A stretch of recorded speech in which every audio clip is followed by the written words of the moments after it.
Marcus Thompson's hands froze on the rifle trigger, his weathered fingers trembling as he stared into the massive grizzly's amber eyes. The 800-pound bear was trapped, bleeding, dying. Yet those eyes held no rage, only recognition. This wasn't just any bear. The trap's rusty teeth had torn through muscle and bone, flies buzzing around the festering wound that reeked of infection and approaching death.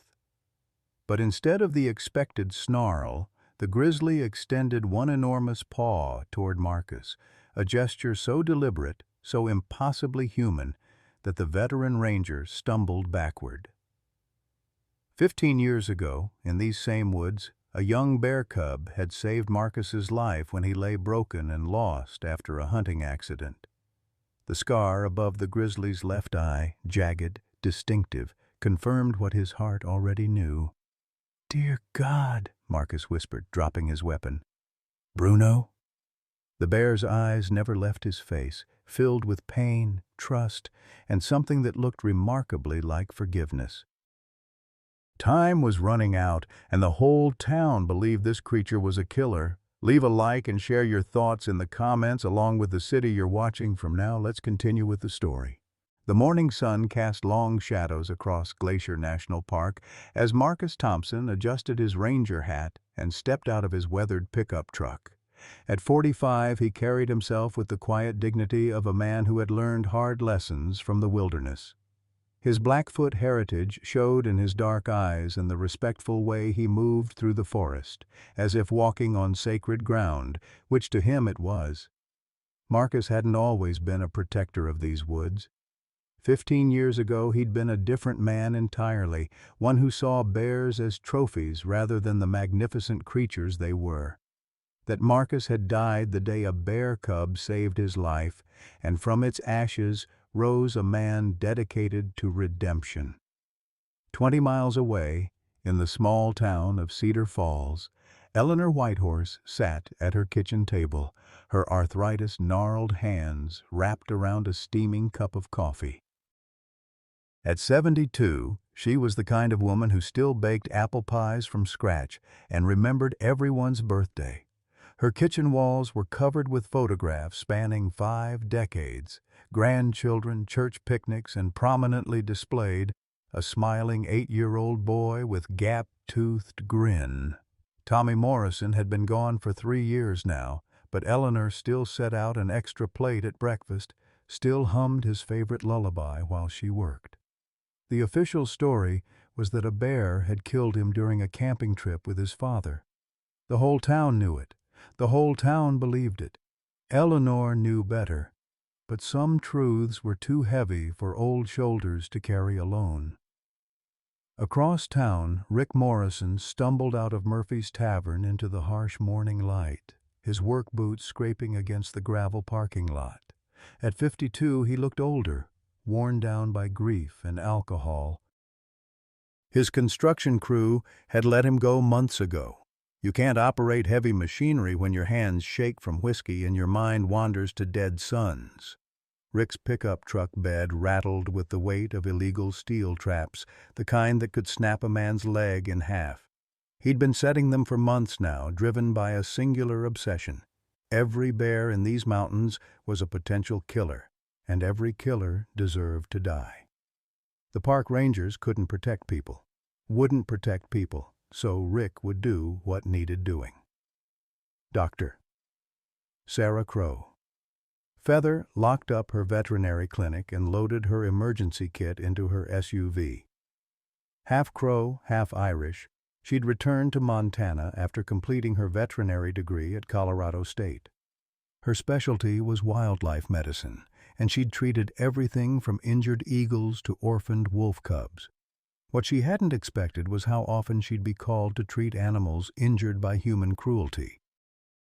None of them knew that before the day was over, their lives would intersect in ways that would challenge everything they believed about justice, forgiveness, and the mysterious bonds that connect all living creatures. In the deep woods where ancient pines touched the sky, Bruno the grizzly was about to remind them all that sometimes the most profound lessons come from the most unexpected teachers. The distress call crackled through Marcus's radio at 7:43 a.m., cutting through the peaceful morning silence like a chainsaw. "Marcus, we've got reports of an injured bear near Whitefish Creek. Hikers heard roaring all night.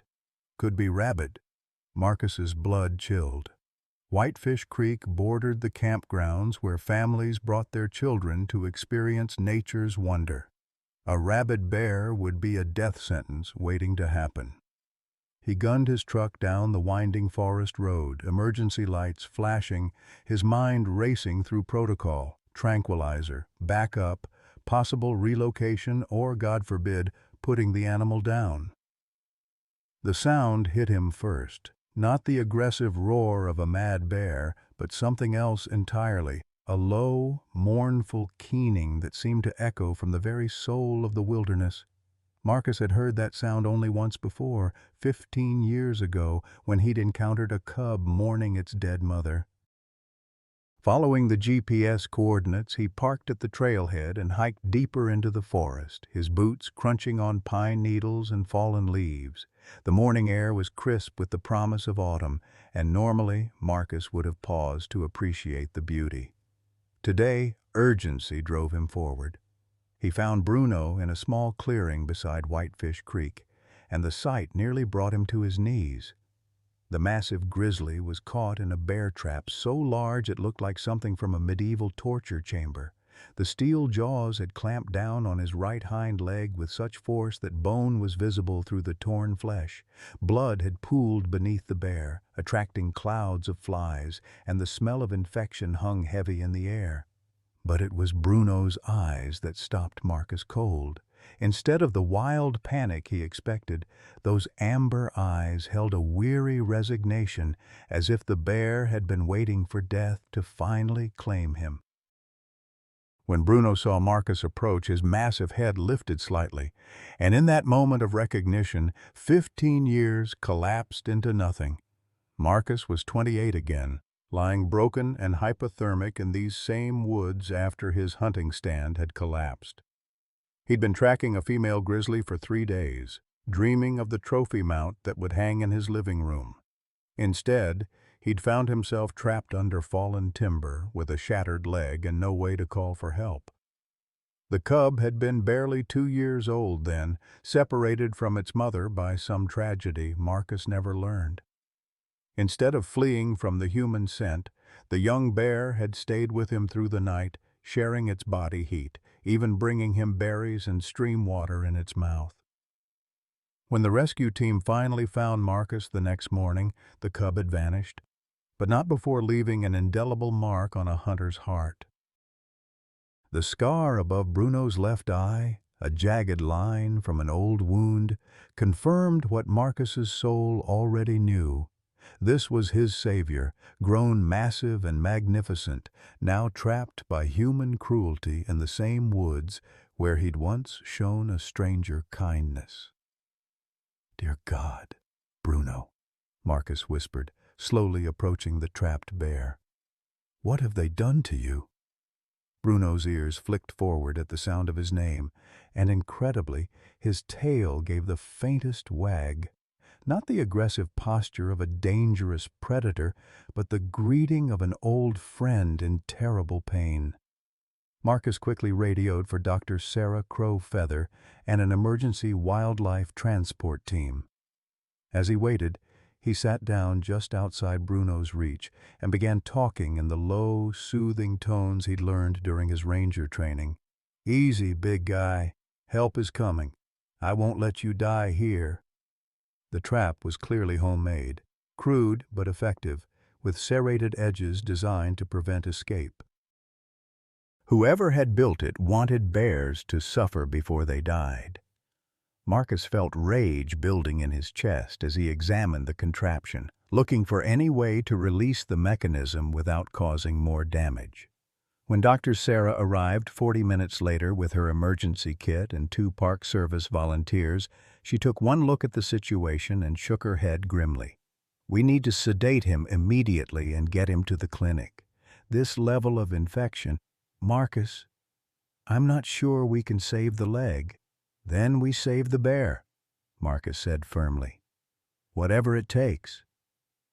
As Sarah prepared the tranquilizer dart, word began to spread through Cedar Falls that Marcus Thompson was trying to save the life of a grizzly bear.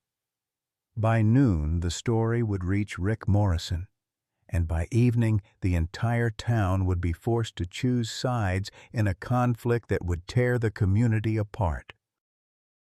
But for now, in the quiet of the forest clearing, a man worked to repay a debt 15 years in the making, while a bear who had once been a cub demonstrated that some bonds transcend species, time, and even human cruelty. The emergency surgery at Dr. Sarah's clinic lasted 4 grueling hours. Marcus paced the waiting room like a caged animal, his boots wearing a path in the linoleum floor. Through the glass partition, he could see Sarah and her assistant working frantically to save Bruno's mangled leg, their scrubs stained with blood and their faces tight with concentration. By the time word reached town, the story had already begun to mutate. Marcus Thompson is using taxpayer money to save a killer bear. That ranger cares more about animals than people. What if that bear attacks someone's child next? The first confrontation came at 3 p.m. when Marcus stepped outside the clinic for a much-needed breath of fresh air. A crowd of nearly 30 townspeople had gathered in the parking lot, their faces ranging from curious to hostile.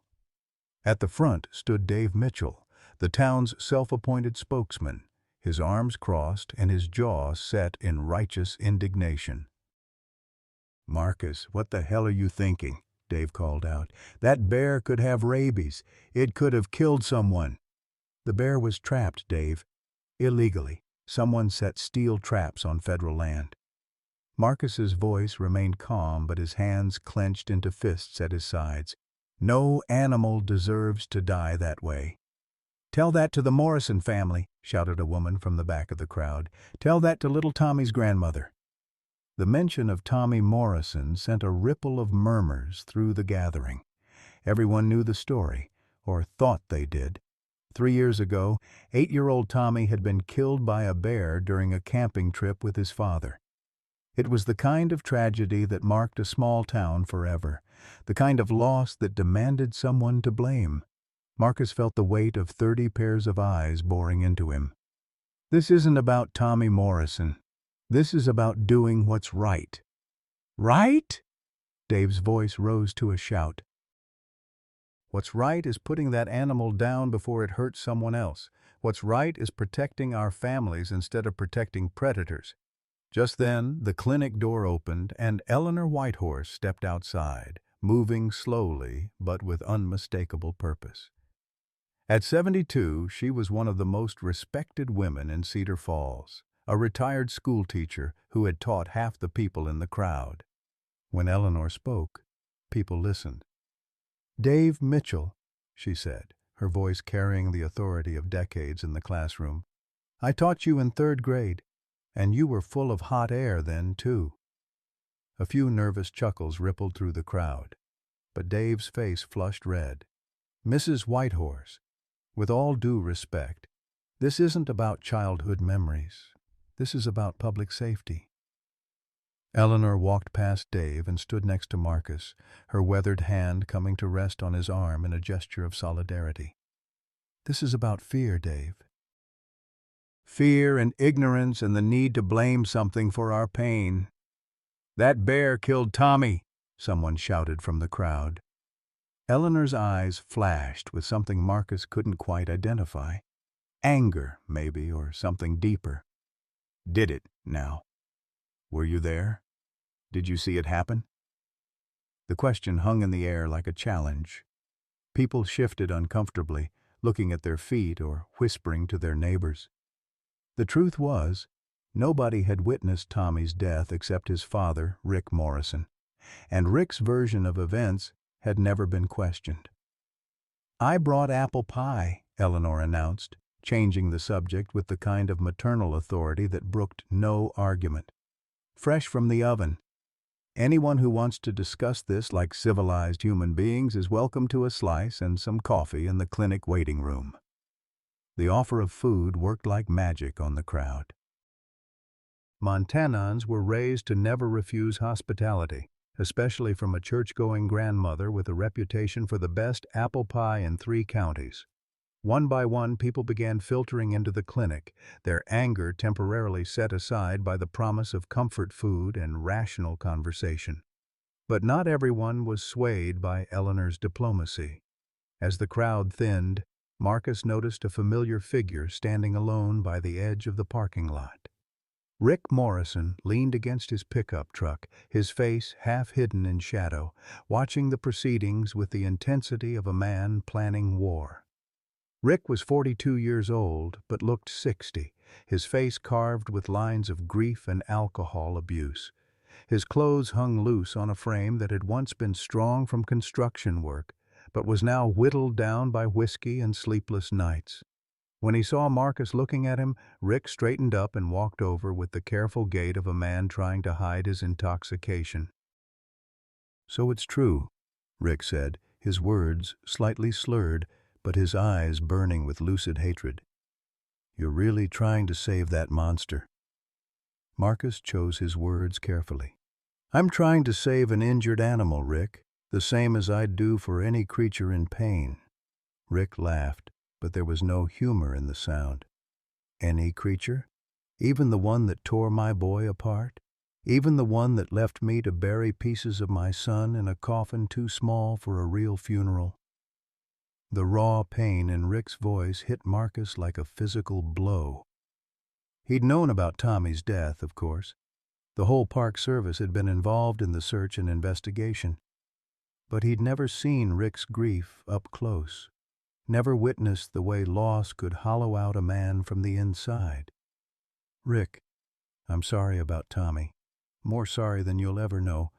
But this bear's a killer," Rick interrupted, stepping closer until Marcus could smell the whiskey on his breath. "And if you won't do your job and put it down, then I'll do it myself." The threat hung between them like a loaded gun. Marcus felt Eleanor's hand tighten on his arm, sensed the woman's fear even as she stood her ground. Around them, the parking lot had grown quiet, the last of the townspeople disappearing into the clinic for pie and conversation. "Rick," Marcus said quietly, "don't make this harder than it has to be." Rick's smile was cold as winter. "Oh, Marcus, you have no idea how hard it's going to get." The surgery was a success, but Bruno's recovery would be touch and go. "Doctor." Sarah emerged from the operating room at sunset, her scrubs blood-stained and her face etched with exhaustion. She found Marcus slumped in a waiting room chair, his head in his hands, while Eleanor sat nearby knitting what appeared to be a baby blanket. "The leg is saved," Sarah announced, pulling off her surgical gloves. "But he's lost a lot of blood, and the infection was worse than I initially thought. The next 72 hours will be critical." Marcus looked up, hope flickering in his tired eyes. "Can I see him?" Sarah nodded toward the recovery room. "He's still under anesthesia, but yes, just be prepared. He looks rough." Bruno lay motionless on a specially constructed platform, his massive form dwarfing the industrial-strength medical equipment surrounding him. Tubes and monitors tracked his vital signs, and his injured leg was wrapped in layers of white bandaging that made it look impossibly small compared to his 800-pound frame. But he was breathing, steady and deep, and that was enough for now. Marcus pulled a chair close to the cage and settled in for what he knew would be a long night. "I'm not leaving you, buddy," he whispered. "Not after what you did for me." Eleanor appeared in the doorway carrying a thermos of coffee and a paper bag that smelled like heaven. "Figured you might be hungry," she said, setting the provisions on a nearby table. "Sarah said you haven't eaten all day." "Thank you, Mrs. Whitehorse. You didn't have to—" "Call me Eleanor, honey." "And yes, I did have to." She settled into a second chair, her knitting needles clicking rhythmically. That boy needs someone to pray over him, and these old hands are good for two things, knitting and praying." They sat in comfortable silence for a while, Marcus sipping coffee while Eleanor's needles worked their quiet magic. Outside, darkness fell over Cedar Falls, and the clinic grew quiet except for the steady beep of Bruno's heart monitor. "Can I ask you something?" Marcus finally said. "Why are you helping me? Half the town thinks I've lost my mind." Eleanor's needles paused for a moment. "Honey, I've been teaching children for 43 years. You learn to recognize the difference between a lost cause and a good heart making hard choices." She resumed knitting. "Besides, that bear's got more sense than most folks give him credit for." "What do you mean?" Eleanor glanced toward the recovery room where Bruno lay sleeping. 3 years ago, after Tommy died, that bear showed up in my backyard. Just stood there at the edge of my garden, not threatening, not scavenging. Just watching, like he was mourning too. Marcus felt a chill run down his spine. "You never told anyone?" "Who would believe an old woman? But I started leaving food out, apples mostly, sometimes leftover pie. He'd come by every few weeks, always respectful, always gentle, never once acted aggressive." Eleanor's voice grew soft with memory. It was like he understood that House was full of grief and wanted to pay his respects. Before Marcus could respond, the sound of breaking glass shattered the peaceful quiet. Both of them jumped up as car alarms began wailing in the parking lot. Through the window, Marcus could see Rick Morrison standing beside his pickup truck, a baseball bat in his hands, and the clinic's front windows lying in sparkling fragments on the asphalt. "Where is it?" Rick shouted, his voice carrying the dangerous edge of a man pushed beyond his limits. "Where's the killer?" Marcus moved quickly to the front of the clinic, Eleanor close behind him. Sarah emerged from her office, her face pale with shock as she surveyed the damage. "Rick, what are you doing? This is private property." "That thing killed my son," Rick snarled, advancing toward the building with the bat raised. "And you people are treating it like some kind of hero. Well, I've got news for you. It dies tonight." "Rick, please." Marcus stepped outside, his hands raised in a gesture of peace. "Bruno is unconscious. He's not a threat to anyone." "Bruno?" Rick's laugh was bitter and sharp. "You named it. You gave that monster a name like it's some kind of pet." Eleanor moved to stand beside Marcus, her small frame somehow radiating the authority of a woman who had faced down countless troubled children and difficult parents. "Rick Morrison, you put that bat down this instant. Your mother raised you better than this." "My mother's dead," Rick spat. "And so is my son." "And that thing in there is the reason why." "No," Eleanor said quietly, her voice carrying across the parking lot with surprising strength. "That thing in there tried to save Tommy. I know because I was there." The words hit the parking lot like a thunderclap. Rick's bat wavered in his hands and Marcus felt his world tilt sideways. Sarah gasped audibly, and even the car alarm seemed to quiet as if the night itself was holding its breath. "What did you say?" Rick's voice was barely a whisper. Eleanor straightened her shoulders, suddenly looking every one of her 72 years. "I said I was there, Rick. I followed you that day because I was worried about you taking Tommy camping when you'd been drinking. I saw everything." The color drained from Rick's face. That's impossible. You weren't—" "I was parked at the overlook with binoculars, watching you and Tommy set up camp by the creek. When you passed out in your chair, I saw Tommy wander off toward the cliff face. I saw him start climbing those rocks even though you'd told him not to." Eleanor's voice grew stronger with each word. "And I saw that bear come out of the woods." Rick stumbled backward as if he'd been physically struck. "You're lying. The bear attacked him. It killed him." "The bear tried to stop him from climbing," Eleanor continued, her words precise and devastating. "It kept circling at the base of the cliff, making noise, trying to get Tommy's attention. When Tommy fell," her voice broke slightly. "When my grandson fell, That bear climbed down to where he landed. It stayed with him, Rick. It stayed with that dying boy and kept the buzzards away until you sobered up enough to find them. The bat fell from Rick's nerveless fingers, clattering against the asphalt. No, no, that's not. The investigation said. The investigation said what you told them, Eleanor said gently. That you were attacked by a bear while defending your son. But we both know the truth, don't we? You were drunk, passed out in your camping chair while an 8-year-old boy climbed a cliff face alone. Marcus watched Rick's face crumble as 3 years of carefully constructed lies came apart in the space of a few sentences.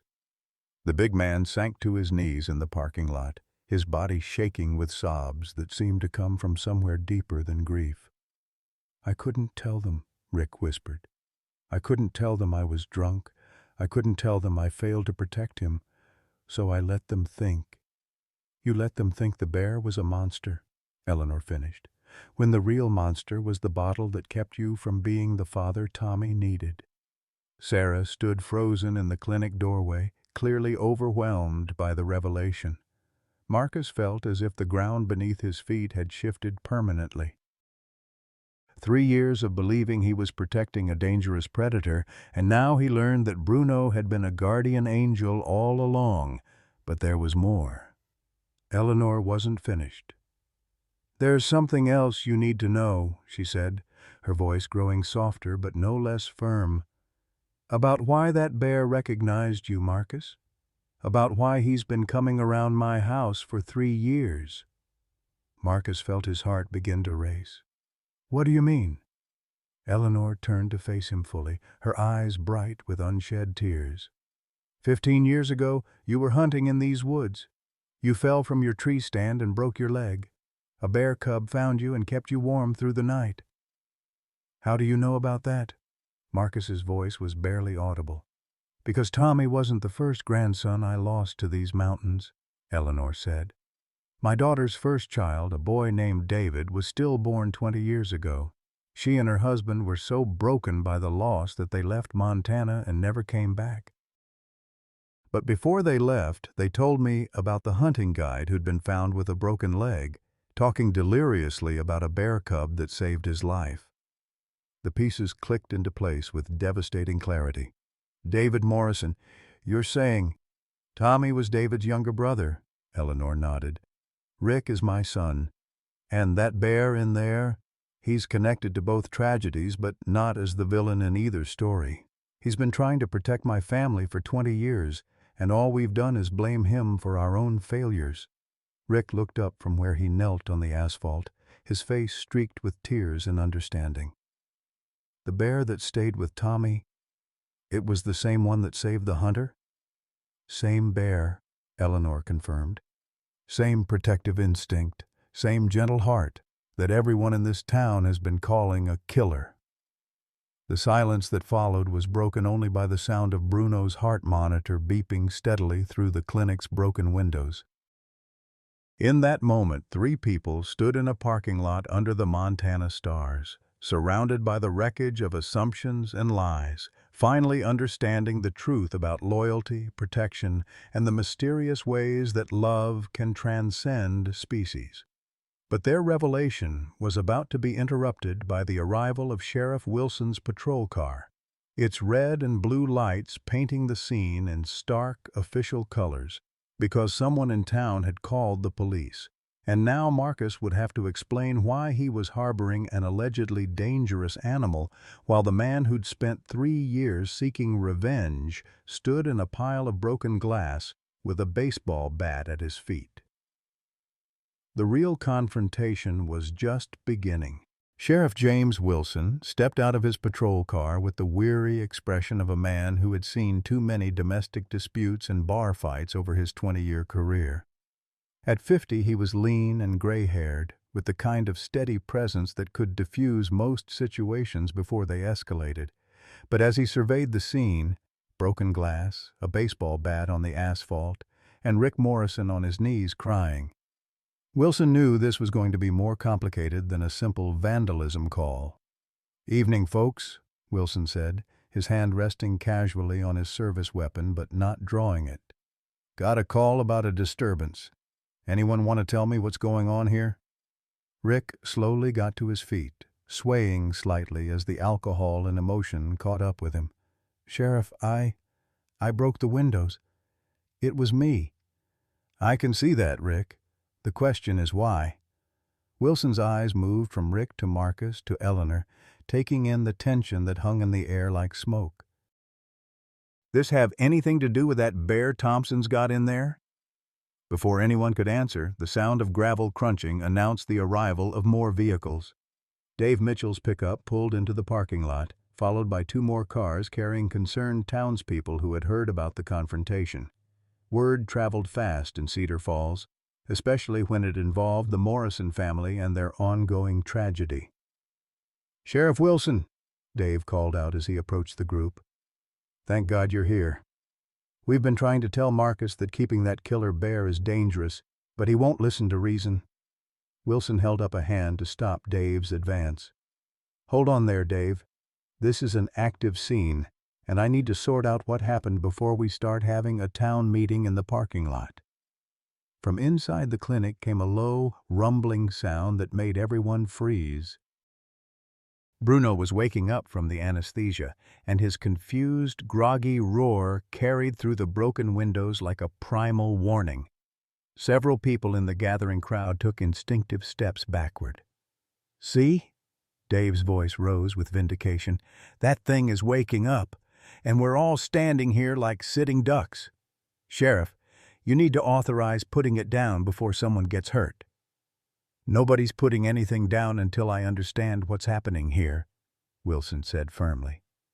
He turned to Marcus. "Thompson, what's the bear's condition?" Marcus glanced toward the clinic where Sarah had disappeared to check on Bruno. "He's coming out of anesthesia. Dr. Crowfeather says the surgery was successful, but he'll be disoriented and in pain." Another roar echoed from inside, followed by the sound of metal rattling as Bruno tested the strength of his enclosure. The crowd murmured nervously, and Wilson could feel the situation teetering on the edge of panic. "That's it," Dave declared. "I'm not waiting for that thing to break loose. Sheriff, either you handle this or we will." "You'll do no such thing." Eleanor's voice cut through the chatter like a blade. She stepped forward, positioning herself between Dave and the clinic door. "That bear has more right to be here than half of you do." "Mrs. Whitehorse, with all due respect," Dave began. "Respect?" Eleanor's eyes flashed with an anger that surprised everyone present. "You want to talk about respect? Then respect the truth for once in your lives instead of feeding on rumors and fear." Wilson sensed that Eleanor held key information. "Mrs. Whitehorse, if you know something that pertains to this situation, I need to hear it." Eleanor looked at Rick, who was still standing near the broken glass with his shoulders slumped in defeat. "Rick, honey, it's time. These people deserve to know what really happened to Tommy." The crowd fell silent. Tommy Morrison's death was the defining tragedy of their small community, the event that had turned a grieving father into a local symbol of loss and a gentle bear into the town's boogeyman. Everyone thought they knew the story. Rick raised his head, his eyes red-rimmed but clearer than they'd been in months. "Sheriff, I need to tell you something. About the day Tommy died." Wilson pulled out his notebook, sensing that whatever came next would be significant. "Go ahead, Rick." "I lied in my original statement." The words seemed to tear themselves from Rick's throat. "I told you that a bear attacked us while we were camping, that I fought it off, but couldn't save Tommy in time." The crowd stirred uneasily. Dave Mitchell's face went pale as he began to understand the implications. "What really happened?" Wilson asked gently. Rick's hands trembled as he spoke. "I was drinking. Had been drinking all day, actually." Tommy wanted to go camping so badly, and I thought I could handle it, but I passed out in my chair, and when I woke up, Tommy was gone." Eleanor moved closer to Rick, her maternal instincts overriding any anger she might have felt. "Tell them the rest, son." "I found him at the bottom of a cliff," Rick continued, his voice breaking. "He'd been climbing the rocks even though I'd told him not to. There was a bear there, a big male, but it wasn't attacking Tommy. It was—" Rick paused, struggling with the memory. "It was guarding his body, keeping the scavengers away." The silence that followed was profound. Wilson could hear his own heartbeat as he processed this revelation. Around them, the crowd of townspeople stood frozen, their worldview shifting beneath their feet. "The bear in there," Wilson said slowly, "is the same one?" "Has to be," Eleanor confirmed. "Same size, same markings. I've been watching him for 3 years, and he's never shown aggression toward anyone. He comes to my yard sometimes, just sits at the edge of my garden like he's paying respects." Dave Mitchell found his voice, though it came out as a strangled whisper. "Rick, are you saying that for 3 years we've been hunting an innocent animal?" Before Rick could answer, Sarah emerged from the clinic, her face flushed with urgency. "Everyone needs to stay calm," she announced. "Bruno is awake, but he's not aggressive. His vitals are stable, and the sedation is keeping him manageable." "Manageable?" Dave's voice rose again. "That thing weighs 800 pounds. If it breaks out of that cage—" "It won't," Sarah said firmly. "The enclosure is designed for animals twice his size, but all this shouting and commotion is stressing him out. Bears can sense human emotions, and right now everyone here is projecting fear and anger." As if summoned by her words, Bruno's massive form appeared at the reinforced window of the recovery room. Even drugged and injured, he was magnificent.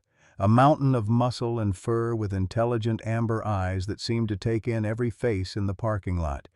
But instead of the snarling predator that Dave and others expected, Bruno simply stood at the window, his gaze moving from person to person with what looked remarkably like curiosity. When Bruno's eyes found Marcus, the bear's demeanor changed noticeably. His ears perked forward, and he made a soft chuffing sound that wildlife experts recognized as a greeting between familiar animals. "My God," Sheriff Wilson breathed. "It knows you." Marcus stepped closer to the window, his hand pressed against the glass. "Hey, buddy. How are you feeling?" Bruno responded by pressing his own massive paw against the window from the inside, mirroring Marcus's gesture with startling precision. The symbolism wasn't lost on anyone present. 2 species, separated by glass but connected by something deeper than fear or misunderstanding. "This changes everything," Wilson said, closing his notebook.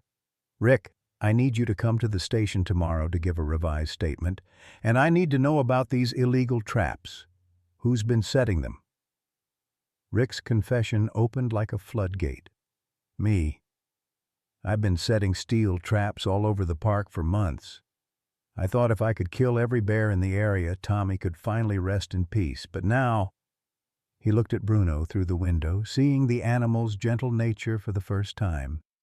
"Now I realize I've been trying to murder the only witness to my son's death." The crowd began to disperse as people processed this new information. Some left quietly, ashamed of their earlier hostility. Others lingered, asking questions or offering awkward apologies to Marcus. Dave Mitchell stood alone by his truck, staring at the clinic as if seeing it for the first time. But the evening's revelations weren't over yet.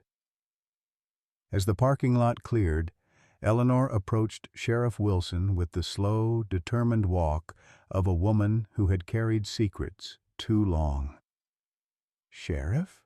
she said, her voice carrying the weight of years.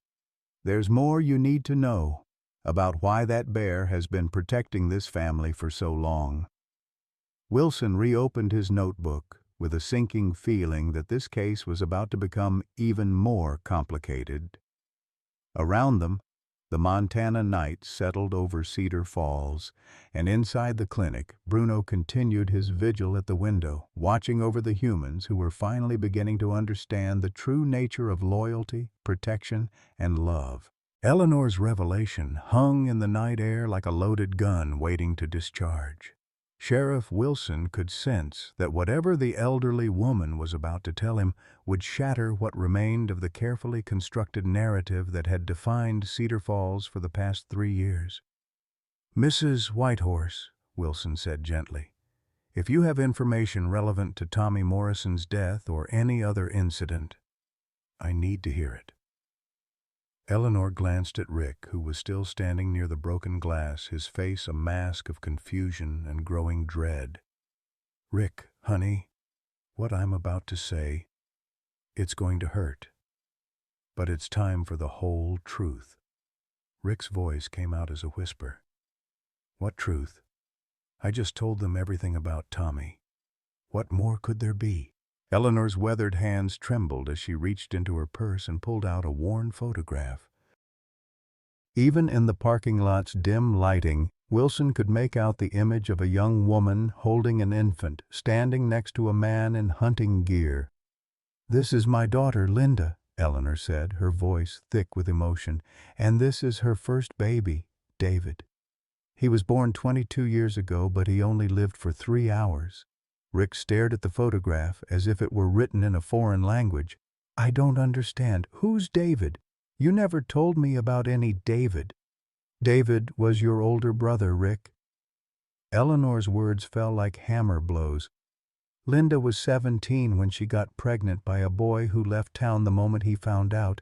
She was so ashamed, so scared, that she made me promise never to tell anyone about the baby."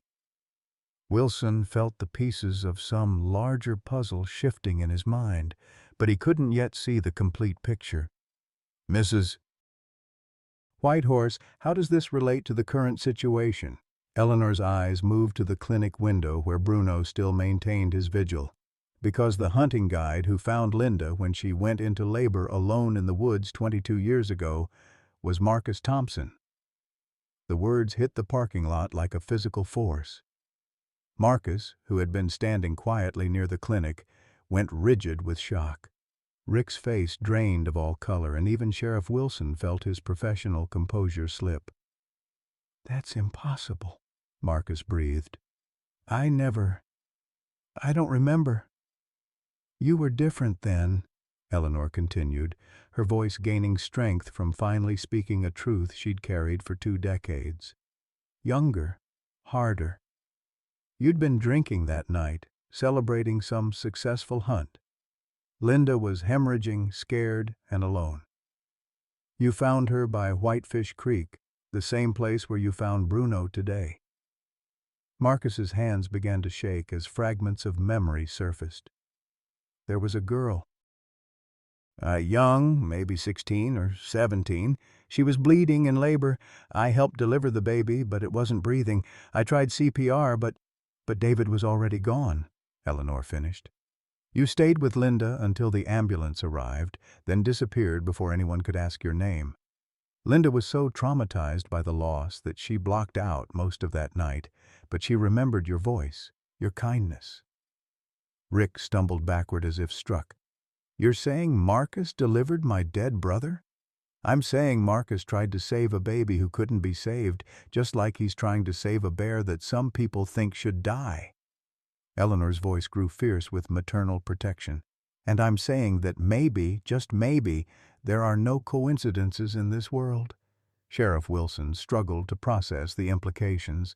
"Mrs. Whitehorse, are you suggesting that somehow this bear—" "I'm not suggesting anything," Eleanor interrupted. "I'm telling you facts.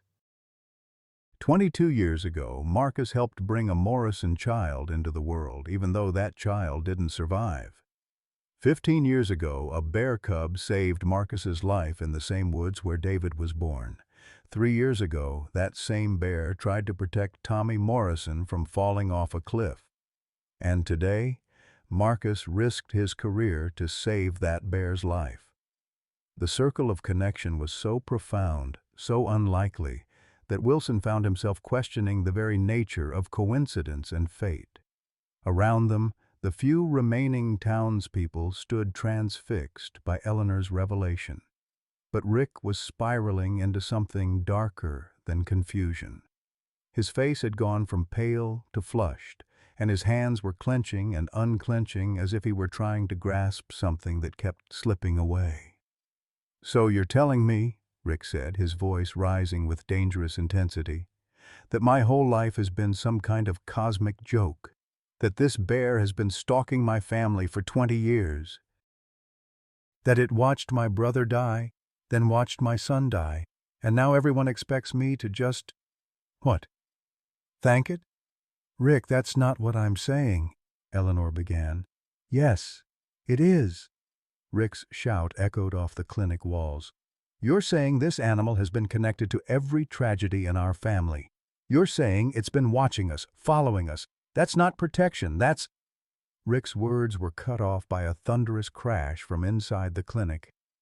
Bruno, agitated by the rising voices and emotional turmoil in the parking lot, had reared up against his enclosure with enough force to shake the entire building.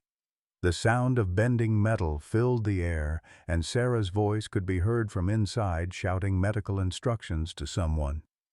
"He's trying to break out," Dave Mitchell yelled, though he'd been quiet for the past several minutes. "I told you this would happen.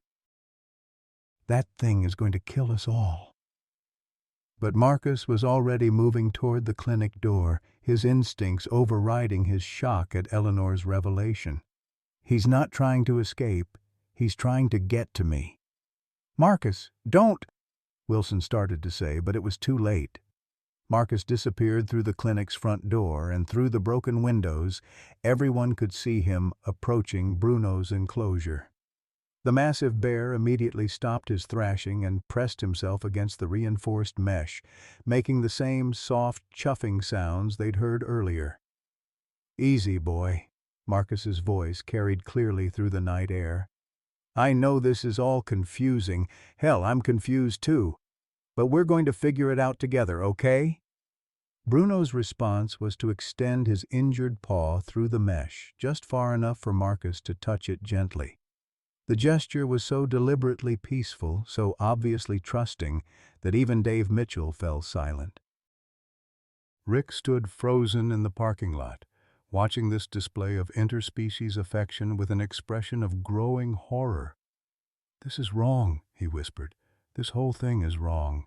That bear shouldn't trust humans. Humans shouldn't trust bears. Nothing about this makes sense." Eleanor moved toward her son, her maternal instincts recognizing the signs of a complete emotional breakdown. "Rick, honey, sometimes the world works in ways we can't understand. Sometimes—" "No!" Rick's voice cracked like a whip. "Don't give me your fortune cookie wisdom. Don't tell me this is all part of some grand plan. I lost my son and that bear was there. I lost my brother and that bear was there. Now I'm supposed to believe it's some kind of guardian angel?" Rick's anger was building to a crescendo, fed by years of grief, guilt, and alcohol. Sheriff Wilson recognized the signs of a man pushed beyond his breaking point, but before he could intervene, Rick was moving. "If that thing wants to be part of my family's story so badly," Rick snarled, pulling a hunting knife from his belt, "then maybe it's time we ended the story." Wilson's hand went to his weapon, but Rick was already charging toward the clinic door. Eleanor screamed her son's name, and inside the building, Bruno let out a roar that seemed to shake the very foundations of the earth. Marcus turned just in time to see Rick burst through the door with the knife raised, his face twisted with rage and pain. But instead of backing away from the enclosure, Marcus stepped directly in front of it, placing himself between Rick and Bruno. "If you want to hurt him," Marcus said quietly, "you'll have to go through me first." The standoff that followed would be remembered in Cedar Falls for generations: a grieving father with a knife, a dedicated ranger protecting an injured bear, and an elderly woman whose family secrets had finally torn apart 3 years of carefully constructed lies. In that moment, everything that had led them to this point, the hunting accident, the lost baby, Tommy's death, and Bruno's steadfast protection, crystallized into a single, terrible choice. Rick would have to decide whether his need for revenge was stronger than his capacity for forgiveness. And Bruno, injured and trapped, could only watch as the humans he'd spent 20 years trying to protect finally confronted the truth about love, loss, and the mysterious bonds that tie all living things together. The hunting knife trembled in Rick's grip as he faced Marcus across the clinic's recovery room. Behind the mesh enclosure, Bruno had gone completely still, his massive form coiled with tension, but his amber eyes fixed not on the weapon, but on Rick's face with an expression that seemed almost expectant. "Rick, put the knife down!" Sheriff Wilson's voice came from the doorway, his service weapon drawn but not yet aimed. "This isn't going to solve anything." "Solve anything?" Rick's laugh was bitter and broken. "Sheriff, my whole life has been a lie. My son's death was a lie. My family's history is apparently some twisted fairy tale where bears are the heroes and I'm the monster. So tell me, what exactly am I supposed to solve?" Marcus remained motionless between Rick and Bruno's cage, his hands visible and empty, his voice calm despite the adrenaline coursing through his veins. "Rick, I know you're hurting." "But hurting Bruno won't bring Tommy back." "Don't you dare say his name," Rick snarled, taking a step closer. "You don't get to talk about my son. You weren't there when I had to identify what was left of him. You weren't there when I had to pick out a coffin for an 8-year-old boy." Eleanor appeared in the doorway beside Sheriff Wilson, her face streaked with tears but her voice strong with maternal authority. "Richard Morrison, you put that knife down this instant. Your father would be ashamed to see you like this." "My father?" Rick's voice cracked. "Which father? Mother? The one who never existed, or the one you never told me about? How many more family secrets are you hiding?" The pain in Rick's voice was so raw that even Bruno seemed to respond to it, making a low, mournful sound that might have been sympathy. The bear pressed closer to the mesh, and for a moment his massive paw extended through the barrier in what looked like an offering of comfort. Rick stared at the outstretched paw with an expression of pure anguish. "Even now," he whispered, "even now it's trying to—" "What kind of animal does that? What kind of creature tries to comfort the person who wants to kill it?" Dr. Sarah emerged from behind the medical equipment, her face pale but determined. "Rick, I need you to listen to me. I've been studying Bruno's behavior since we brought him in, and what you're seeing isn't unusual. Bears have been documented showing empathy, grief, even what we might call forgiveness. They're far more emotionally complex than most people realize." "Forgiveness?" Rick's grip on the knife tightened. "You think that thing forgives me? For what? For trying to kill every bear in the county? For blaming it for my son's death?" "Maybe," Sarah said gently. "Or maybe it understands that you're in pain, and it recognizes pain because it's felt loss too." "What loss?" Rick demanded. "What could that animal possibly know about loss?" Marcus spoke quietly, his eyes never leaving Rick's face. "The mother I killed 15 years ago.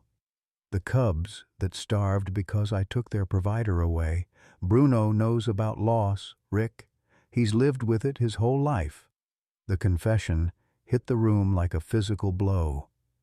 Even Sheriff Wilson lowered his weapon slightly, stunned by this new revelation. "You killed his mother?" Eleanor's voice was barely a whisper. Marcus nodded, shame evident in every line of his body. "I was hunting illegally on park land, drunk, careless, angry at the world. I saw a female grizzly and took the shot without even checking if she had cubs. When I found her body, there were tracks leading away. Small tracks. I followed them and found Bruno, maybe 18 months old, crying over his mother's body." Rick stared at Marcus as if seeing him for the first time. "So you're telling me that you murdered this bear's family and then it saved your life?" "Not immediately," Marcus continued, his voice thick with emotion. "I tried to catch him, thinking I could take him to a sanctuary or something, but he was faster, smarter. He led me deeper into the woods, away from his mother's body.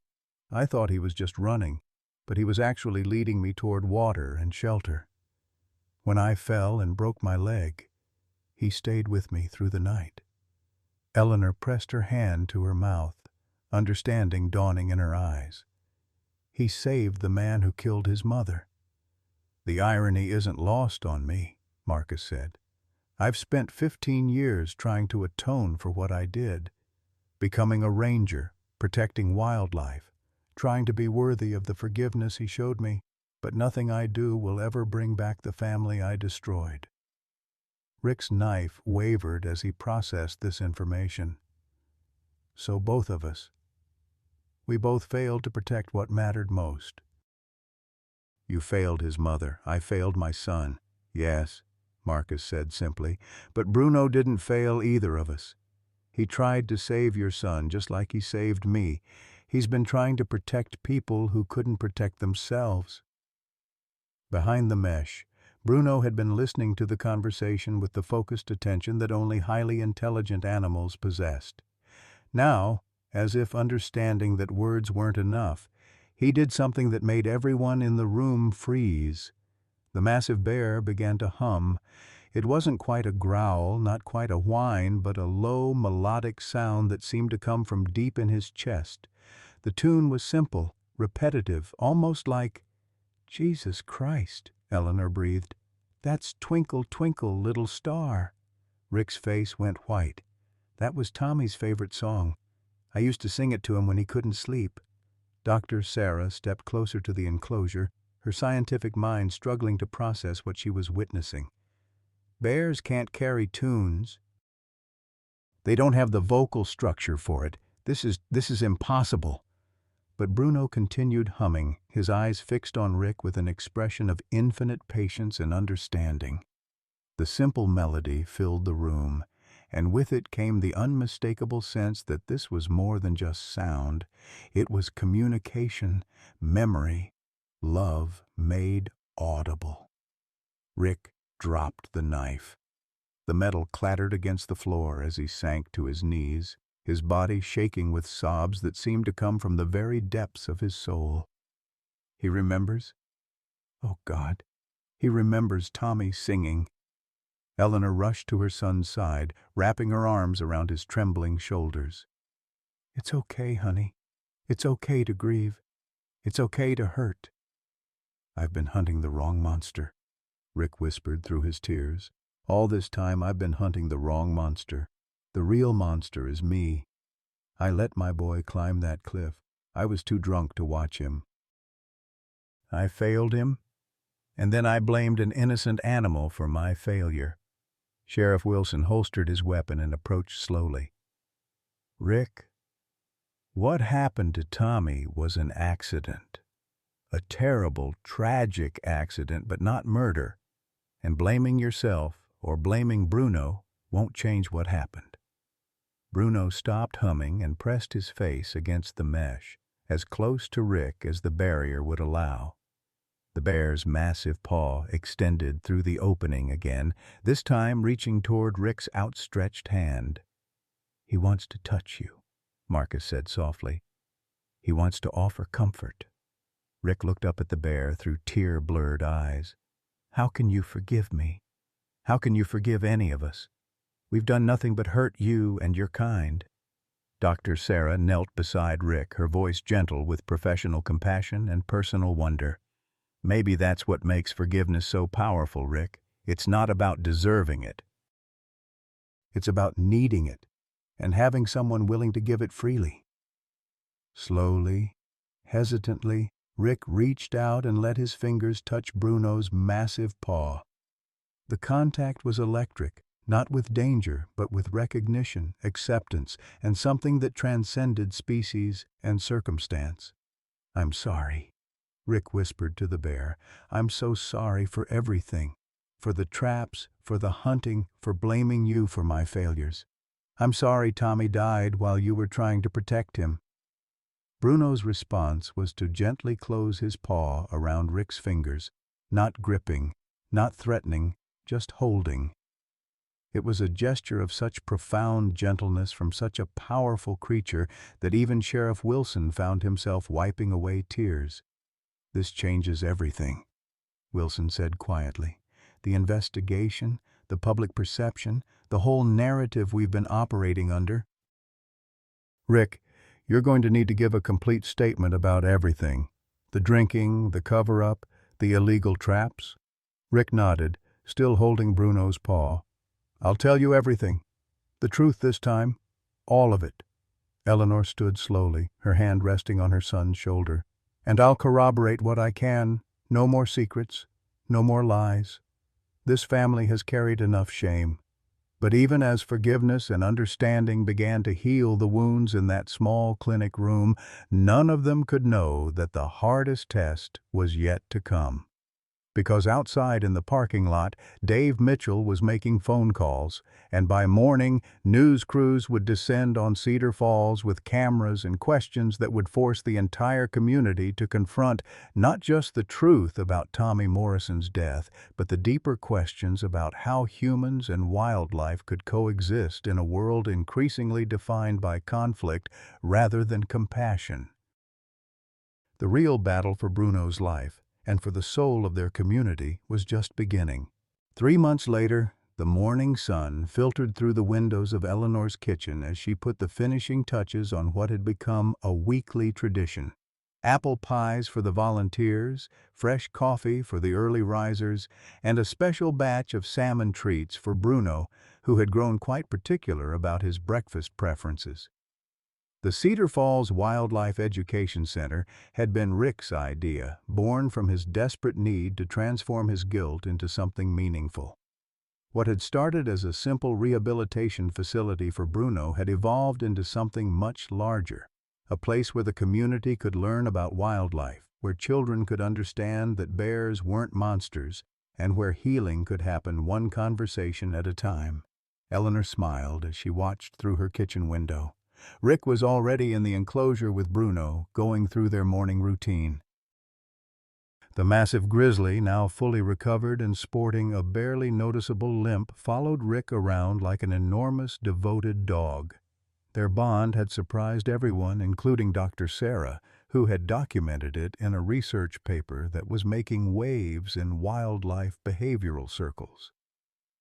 "Morning, Grandma Eleanor," came a voice from the doorway. Jessica Martinez, age 8, bounded into the kitchen with the kind of enthusiasm that only children possessed. Her mother, Carmen, followed with an apologetic smile. "I'm sorry, Mrs. Whitehorse. She insisted on coming early to help with the pies." Eleanor beamed at the little girl. "Nonsense. These old hands could use some young help.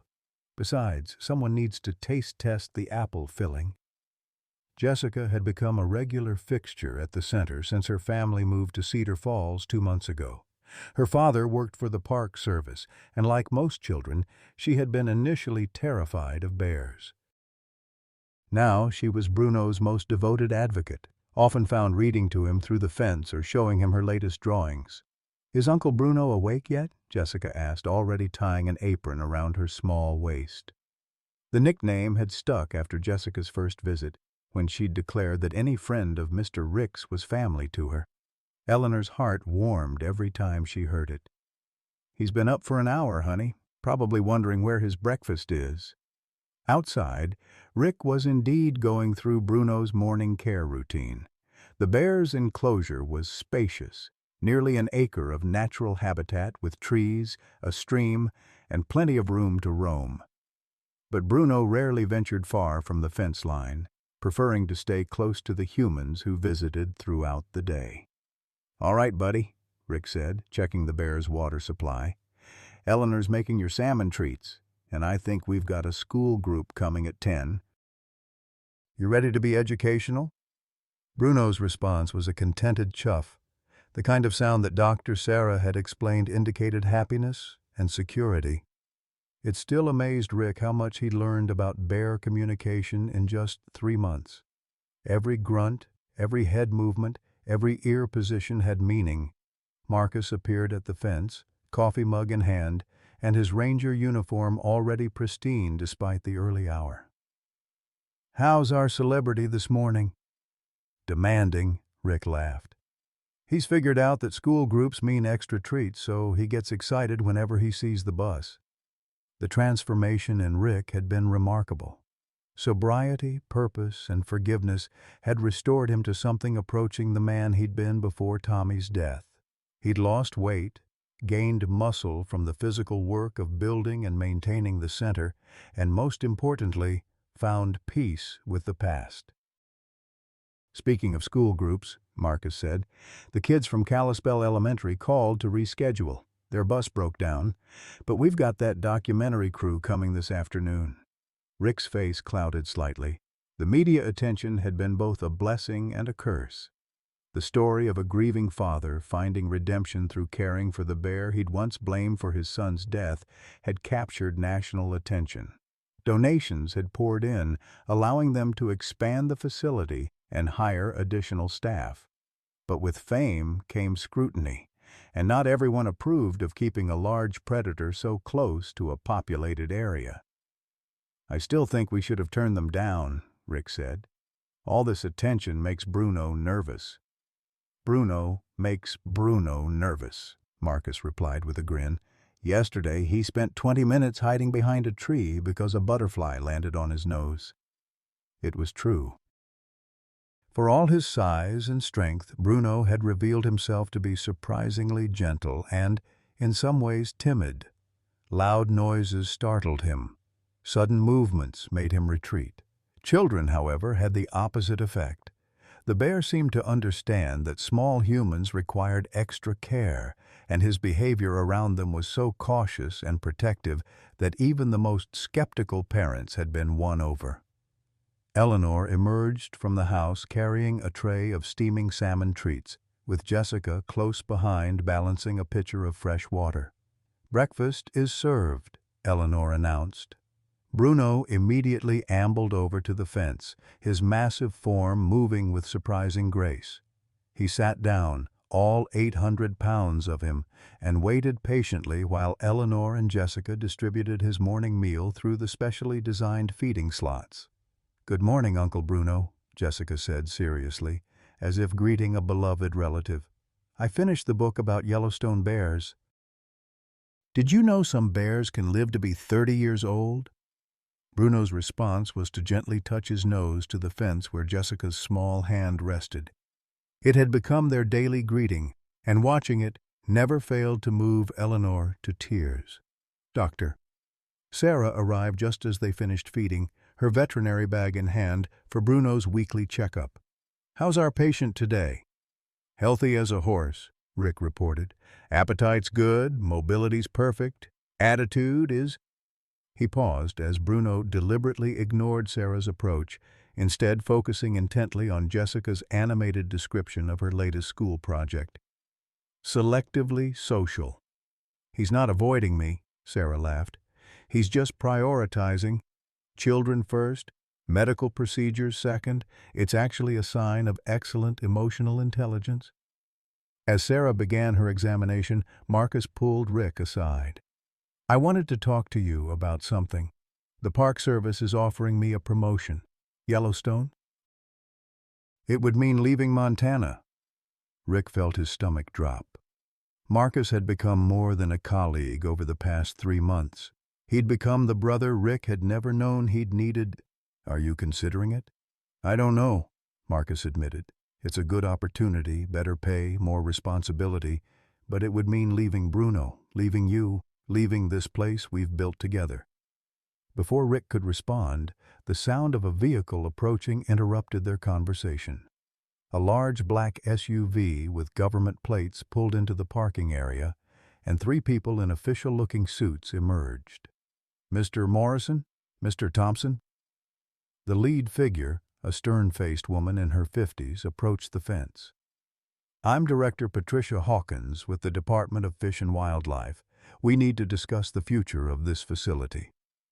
Eleanor's smile faded as she recognized the tone of official displeasure. Is there a problem, Director?